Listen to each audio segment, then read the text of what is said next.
शुभ काम करते हैं तो गायत्री मंत्र का जाप करते हैं।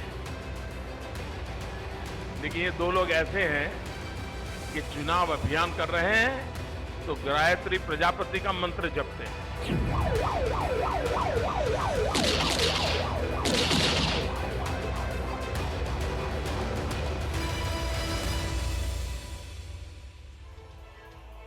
झूठ की होती है बहुतायत सियासत में, सच्चाई खाती है मात सियासत में।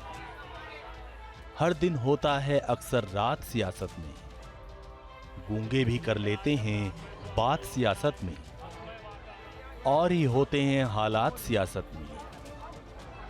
जायज होती है हर बात सियासत में। शायद तभी वो चुनाव हार कर भी मंत्री बनता रहा, वो भी एक दो बार नहीं बल्कि तीन तीन बार। लेकिन उसके इस करिश्मे ने उसे मगरूर कर दिया। पर हम कहते हैं कि काश कि वो सियासत को अपनी जागीर समझने की भूल ना करता। काश कि दीवारों की रंगाई पुताई करने वाला वो शख्स सियासत के दामन पर खालिक न लगाता। काश कि प्रजा का रहनुमा प्रजापति प्रजा की आबरू का सौदागर न बनता। काश कि दौलत की आस और हवस की प्यास में गुनाह की उन बदनाम गलियों में न निकलता। अब उसे नादान कहें या फिर दौलत के नशे में मगरूर सियासी गुनहगार, क्योंकि वो तो यही कहता था कि सियासत में सब जायज है। सच तो यही है कि वो दीवारों पर रंग चढ़ाते चढ़ाते कब सियासत के हर रंग से वाकिफ हो गया, उसे खुद मालूम नहीं। सियासत भी ऐसी कि बाप बेटे और भाई भाई के बीच दूरियां पैदा करने वाला वो सबसे अहम किरदार था। लेकिन उस किरदार के शान में बस इतने ही लफ्ज कहें तो शायद ये जायज नहीं होगा, क्योंकि उसकी खासियत तो इतनी कि उसका हर किरदार आपको हैरान करेगा। उसके रंग से राजा बनने की कहानी भी कम दिलचस्प नहीं है, और हो भी क्यों ना। शुरुआत में 3 बार सियासी समर में किस्मत आजमाई, तीनों बार शिकस्त मिली। लेकिन उस सियासी बाजीगर का करिश्मा देखिए कि चुनाव हार कर भी मंत्री बन गया। है ना दिलचस्प। ये चंद वाक्य तो सिर्फ एक मिसाल है, कहानी तो और भी है। लेकिन इससे पहले कि रंक से राजा और फिर राजा के सलाखों में कैद होने की पूरी कहानी बताएं, उससे पहले हम आपका तारुफ आपसे करवाते हैं। जी हाँ, नाम है गायत्री प्रसाद प्रजापति। यही नाम है उत्तर प्रदेश के सियासत के उस बदनाम चेहरे का। कभी वक्त था कि सरकार का सबसे बड़ा चेहरा था वो, लेकिन सियासी रंग कुछ इस कदर बदरंग हुए कि चेहरे पर पर्देदारी की कोशिश भी बेकार जाती रही। ऐसे आपराधिक प्रवृत्ति के लोग केचुए से अजगर कैसे बने? 2002 में जिसके पास बीपीएल कार्ड था, 2017 तक आते आते बाहुबली, खनन मंत्री और जो भी सत्ता शीर्ष स्थान हो सकते थे उस पे काबिज हो गया कि हाईकोर्ट के हस्तक्षेप के बाद खनन मंत्री के ऊपर यह आरोप लगा कि प्रदेश के खनिज बाहुल्य क्षेत्रों में वह अवैधानिक रूप से खनिज का दोहन कर रहे हैं और भूमि और माइनिंग माफिया का सपोर्ट कर रहे हैं। लेकिन अब आइए उस शख्स की पूरी कहानी तफसील से बताते हैं। आखिर बीपीएल कोटे में जिस शख्स का नाम था वो सियासत की सरपरस्ती में कैसे बन गया 1000 करोड़ का मालिक। पर कहानी कहां से शुरू करें? उत्तर प्रदेश के अमेठी से 3 किलोमीटर दूर परसावा गांव से, जहां की मिट्टी की कुल्हड़ और बर्तन बनाने वाले सुकोई राम के घर 16 जुलाई 1963 को गायत्री का जन्म हुआ, या फिर 1996 से जब गायत्री को मुलायम सिंह यादव के रूप में अपना सियासी गॉडफादर मिला। चलिए इन दोनों पड़ाव के बीच से शुरू करते हैं उस रंग की कहानी जो थोड़े बहुत वक्त में राजा बन गया।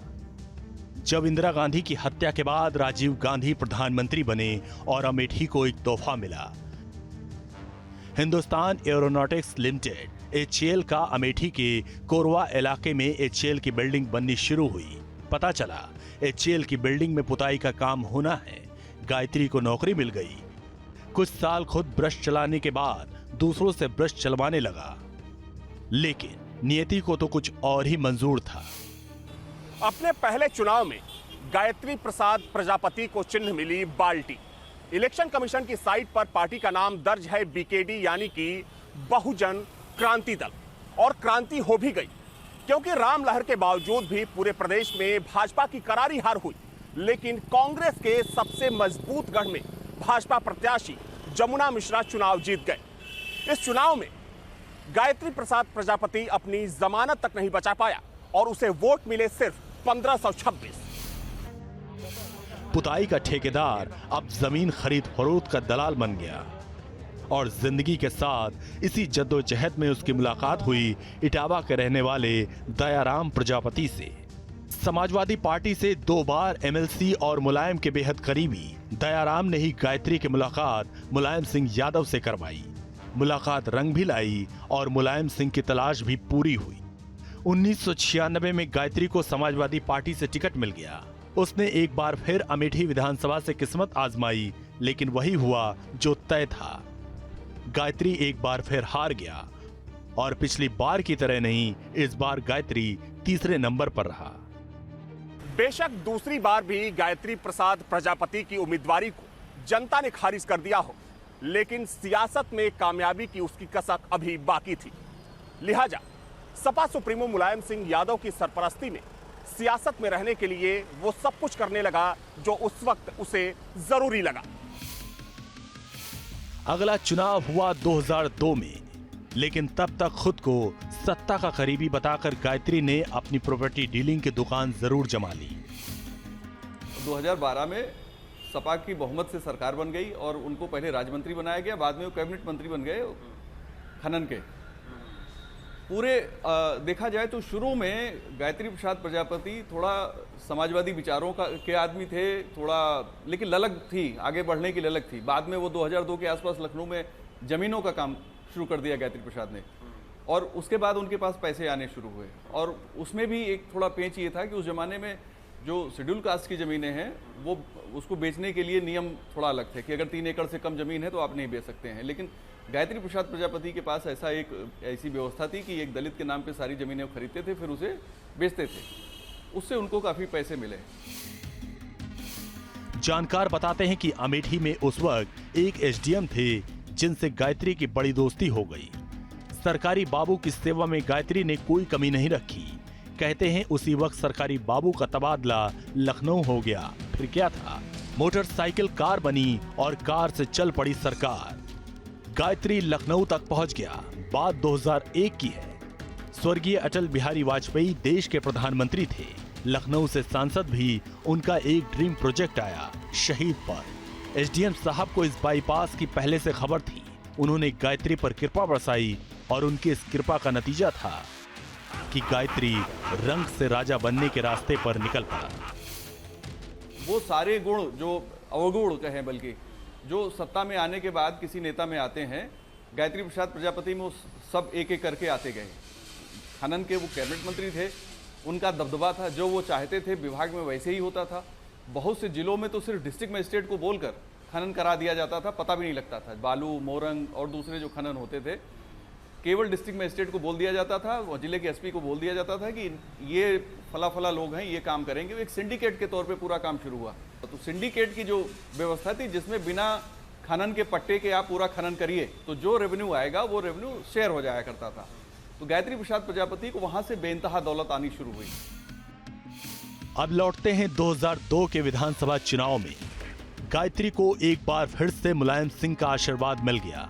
राजनीति में आशीर्वाद का मतलब टिकट होता है। हालांकि तीसरी बार टिकट मिलने का विरोध भी हुआ, लेकिन सपा सुप्रीमो मुलायम सिंह ने अमेठी पहुंचकर कार्यकर्ताओं को गायत्री को जिताने की अपील की। नेताजी की अपील कार्यकर्ताओं ने भले ही सुन ली हो, पर अमेठी की जनता ने नहीं सुनी। नतीजा हुआ कि गायत्री लगातार तीसरी बार चुनाव हार गया।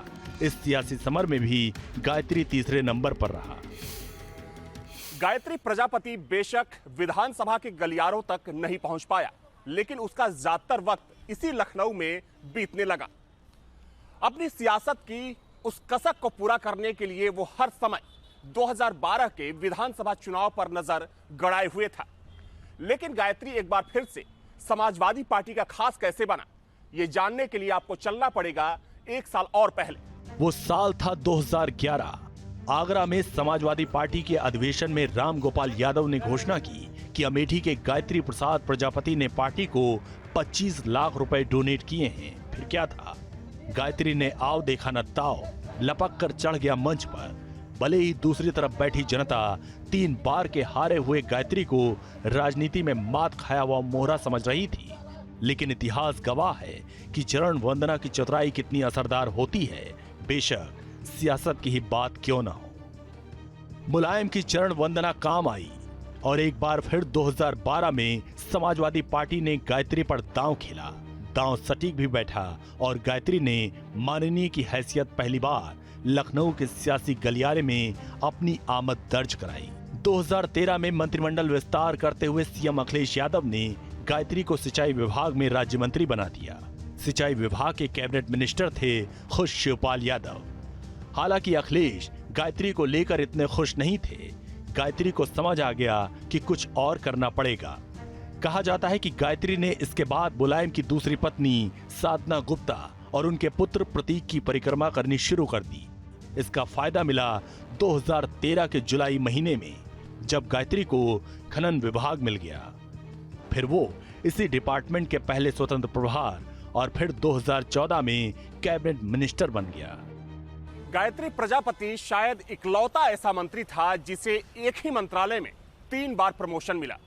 फिर क्या, वो दिन दोगुनी और रात चौगुनी तरक्की करने लगा, जिसके बाद गायत्री प्रसाद प्रजापति समाजवादी पार्टी का खास फाइनेंसर भी बन गया। लेकिन उसी दौलत के दम पर गायत्री प्रसाद प्रजापति ने समाजवादी पार्टी में किंग मेकर होने का भ्रम भी खरीद लिया। जातिगत राजनीति में पिछड़ी जातियों को लामबंद करने के लिए समाजवादी पार्टी ने गायत्री पर भरोसा जताया और वो स्टार प्रचारक की हैसियत से हाशिए पर जा रही पार्टी को संभालने में अहम भूमिका अदा की। लेकिन सियासत के आसमानी सफर में वो भूल चुका था कि उसके गुनाहों की गाथा कानूनी कागजात में कलमबंद की जा रही है और आज नहीं तो कल उसका हिसाब किताब जरूर होगा। और हुआ भी वही। आईपीएस अधिकारी अमिताभ ठाकुर की पत्नी नूतन ठाकुर ने गायत्री प्रजापति के गुनाह के खिताब के कुछ पन्ने लोकायुक्त के हवाले कर दिया। कागजी कार्रवाई दिखती कागजी जरूर है, लेकिन गजब का दम रखती है। जिस गायत्री के लफ्ज उत्तर प्रदेश में कानून बन जाया करते थे, लेकिन एक कागजी शिकायत से लोकायुक्त का ऐसा चक्कर लगा कि गायत्री सारे कायदे कानून भूल गया। फिर क्या था, एक के बाद 2 और 2 के बाद 3 शिकायतों का सिलसिला शुरू हो गया। गायत्री प्रसाद प्रजापति के मामले में भी अवैध खनन की तमाम शिकायतें थी, लेकिन उस पर कोई कार्रवाई नहीं हो रही थी और जो शिकायतें हुई भी तो कई बार किसी न किसी कारणवश शिकायतकर्ता पीछे हट गए। जब मैंने किया इस मामले को सामने लाने की कोशिश की तो हम लोगों के ऊपर भी फर्जी रेप के मुकदमे दर्ज किए गए और प्रभाव पुलिस प्रशासन पे इतना था कि वो उस मामले को सुनने को भी तैयार नहीं थे। हर व्यक्ति जान रहा था ये गलत है, उसके बाद भी कोई भी मुकदमा दर्ज करने को तैयार नहीं था। दर्ज हो भी गया मुकदमा, उसके बाद उसका सही तरीके से इन्वेस्टिगेशन तैयार करने को कोई एजेंसी सही तरीके से तैयार नहीं थी और कई बार हमें कोर्ट जाना पड़ा। जब तक बात सियासी गलियारों और सरकारी मुलाजिम के फाइलों तक रही, गायत्री सरकार के करीबी रिश्तों की वजह से खुद के दामन को बचाए रखा। गायत्री प्रसाद प्रजापति के मामले में भी अवैध खनन की तमाम शिकायतें थी, लेकिन उस पर कोई कार्रवाई नहीं हो रही थी और जो शिकायतें हुई भी तो कई बार किसी न किसी कारणवश शिकायतकर्ता पीछे हट गए। जब मैंने किया इस मामले को सामने लाने की कोशिश की तो हम लोगों के ऊपर भी फर्जी रेप के मुकदमे दर्ज किए गए और प्रभाव पुलिस प्रशासन पे इतना था कि वो उस मामले को सुनने को भी तैयार नहीं थे। हर व्यक्ति जान रहा था ये गलत है, उसके बाद भी कोई भी मुकदमा दर्ज करने को तैयार नहीं था। दर्ज हो भी गया मुकदमा, उसके बाद उसका सही तरीके से इन्वेस्टिगेशन तैयार करने को कोई एजेंसी सही तरीके से तैयार नहीं थी और कई बार हमें कोर्ट जाना पड़ा। माना जाता है कि अखिलेश के पिता मुलायम और चाचा शिवपाल के साथ जो विवाद शुरू हुआ, उसमें प्रजापति को मंत्रिमंडल से बर्खास्त किया जाना भी एक बड़ा मुद्दा था। और ये बात यूं ही नहीं कही जा रही, क्योंकि प्रजापति की बर्खास्तगी पर मुलायम की नाराजगी ज्यादा वक्त तक अखिलेश झेल नहीं पाए और प्रजापति को दोबारा मंत्रिमंडल में शामिल कर लिया। गायत्री ने भी इस बीच समझ लिया था कि समाजवादी पार्टी की कमान अब अखिलेश यादव के हाथ में पहुंच चुकी है। तभी फिर से मंत्री बनने पर वो अखिलेश यादव की चरण वंदना शुरू कर दी, लेकिन यही चरण वंदना अखिलेश के गले की फांस बन गई। सियासत में कामयाबी मिले और दामन दागदार ना हो, भला ये कैसे हो सकता है? सत्ता में रहते हुए तो गायत्री प्रसाद प्रजापति ने अपने दामन पर लगे दाग साफ कर लिए, लेकिन एक वक्त वो भी आया जब गायत्री के काम ना तो उसकी दौलत आई और ना ही उसे उसका रसूख बचा पाया। तारीख 18 फरवरी 2017। विधानसभा चुनाव का बिगुल बज चुका था। पार्टी गायत्री के साथ अमेठी और पिछड़ों की राजनीति को साधने की जुगत में लगी थी। उम्मीद थी कामयाब भी होंगे, लेकिन तभी गायत्री प्रजापति और उसके 6 साथियों के खिलाफ लखनऊ के गौतमपल्ली थाने में रिपोर्ट लिखाई गई। बात सीधे प्रदेश के मातहतों की होती तो शायद मुकदमा लिखने की हिमाकत कोई नहीं करता, लेकिन चित्रकूट की एक पीड़िता की शिकायत पर पहल देश के सर्वोच्च न्यायालय ने किया था, लिहाजा बचने और बचाने की कोई गुंजाइश नहीं बची। आरोप था बलात्कार का, जिसमें कहा गया था कि गायत्री प्रजापति ने प्लॉट दिलाने के नाम पर पीड़िता के साथ बलात्कार किया है, वो भी 1-2 महीने नहीं बल्कि 3 साल तक। हालांकि बाद में संगीन गुनाह में दौलत का असर भी देखने को मिला। अदालत के सामने गवाह मुकरते चले गए, लेकिन कई और मुकदमे थे जिसकी एक के बाद एक फाइल अदालत के सामने पहुंचती गई। देखिए, गायत्री की मुश्किलें तो सपा सरकार में ही शुरू हो गई थी। जब हाई कोर्ट ने आर्डर किया था और उनके खिलाफ FIR दर्ज हुई तो मुश्किलें तो वहीं से शुरू हुई। लेकिन देखा जाए तो जो प्रोसीजरल कार्रवाइयाँ हैं योगी सरकार में वही हुई हैं। कानून अपना काम कर रहा है, योगी सरकार पैरवी कर रही है। गायत्री प्रसाद बीच में पैरोल पे बाहर भी आए थे, फिर उनके ऊपर धमकाने का आरोप लगा तो फिर वो जेल चले गए। तो उनका जो केस है थोड़ा सा डिफरेंट है। सिर्फ एक जीत के बाद ही सत्ता के बेहद करीब पहुंचने का भ्रम गायत्री की तमाम सियासत को गुनाहों की खोल में बंद कर दिया। गायत्री प्रसाद प्रजापति ये मान बैठा था कि वो अमेठी में हमेशा बना रहेगा, लेकिन ना तो ऐसा होना था और ना ही हुआ। अब तो बारी थी असली कार्रवाई की। प्रदेश में योगी आदित्यनाथ कुर्सी पर काबिज हो चुके थे और गायत्री प्रजापति सरीखे वो तमाम सियासतदां के लिए योगी ने सख्त लहजे में ऐलान भी कर दिया था। ऐसे माफियाओं पर एक नया कहर बरपने वाला है।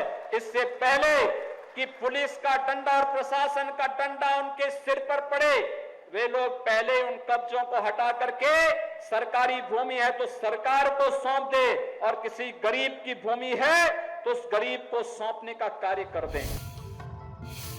जब एक बार गुनाहों की गाथा लिखनी शुरू की गई तो समाजवादी पार्टी के इस कुबेर के गुनाह का हर पन्ना हजारों करोड़ का निकला। जून 2017 में अवैध खनन के मामले में गायत्री प्रजापति के 9 करीबियों के खिलाफ सीबीआई ने मामला दर्ज किया। 18 अगस्त 2017 को अवैध खनन मामले में गायत्री प्रजापति के करीबियों के 10 ठिकानों पर सीबीआई ने दबिश डाली। 4 अगस्त 2019 ईडी ने अवैध खनन मामले में पूर्व खनन मंत्री गायत्री प्रसाद प्रजापति और 5 आईएएस समेत 16 लोगों के खिलाफ मनी लॉन्ड्रिंग एक्ट के तहत 2 मुकदमे दर्ज किए। 8 अप्रैल 2021 ईडी ने आय से अधिक संपत्ति के मामले में पूर्व मंत्री गायत्री और उसके परिवार के सदस्यों के करीब 40 करोड़ रुपए की संपत्तियां जब्त की। साथ ही गायत्री के विरुद्ध मनी लॉन्ड्रिंग के मामले में ईडी की विशेष अदालत में आरोप पत्र दाखिल किया गया। 25 जुलाई 2022 को ईडी ने गायत्री प्रजापति की संपत्ति कुर्क की। यानी कि कह सकते हैं कि सियासी गुनहगार के खिलाफ योगी राज में कानून का चाबुक लगातार चल रहा है और हो रहा है उसका मुकम्मल असर। शायद तभी पति सलाखों में कैद हैं और पत्नी प्रजा के सामने हाथ जोड़े खड़ी हैं, लेकिन जनता की अदालत में इनके आंसू का भी कोई असर नहीं है। आप सबसे सिर्फ हाथ जोड़कर विनती है कि एक वोट देकर मेरी माँ को जिताए और मेरे पिता को वापस ले आए। मैडम बाहुबली ये पब्लिक है, सब जानती है। ये भी जान चुकी है कि अदालत के कलम से दौलत की हवस का मुकदमा हो या फिर जिस्मानी हवस का, मुल्जिम प्रजापति को मुजरिम गायत्री प्रसाद प्रजापति करार दे दिया गया है। ऐसे में सच पर पर्देदारी की कोशिश अब बेकार है। गायत्री प्रजापति फिलहाल सलाखों में कैद है। उसका पूरा बही खाता अदालत के सामने है। उस पर लगे इल्जाम इस कदर संगीन हैं कि सबूतों की रोशनी में वक्त के साथ सजा मुकर्रर की जाती रहेगी। लेकिन गायत्री प्रसाद प्रजापति जैसे सियासतदानों के बारे में यही कहा जा सकता है कि आस और विश्वास के इस बुनियादी जंग में कभी बोलकर तो कभी तौलकर भरोसे की धज्जियां उड़ाई जाती है। लेकिन सच ये भी है कि अब उत्तर प्रदेश में गुनाहों पर पर्देदारी नहीं, बल्कि अब होता है गुनाहों का मुकम्मल हिसाब।